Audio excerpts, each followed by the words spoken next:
2000 ஆண்டுகள் பழமை வாய்ந்த ராஜமாதங்கி அம்மன் திருக்கோவிலில் நெய்க்குள தரிசனம் விழா வெகு விமர்சையாக நடைபெற்றது.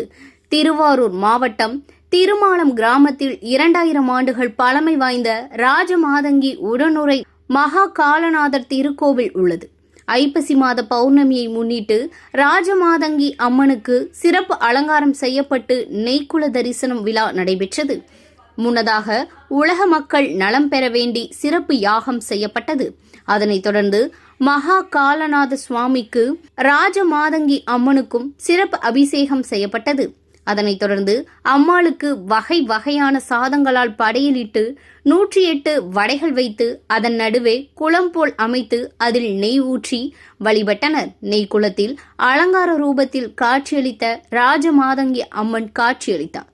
இதில் ஆயிரக்கணக்கான பக்தர்கள் கலந்து கொண்டு சாமி தரிசனம் செய்தனர்.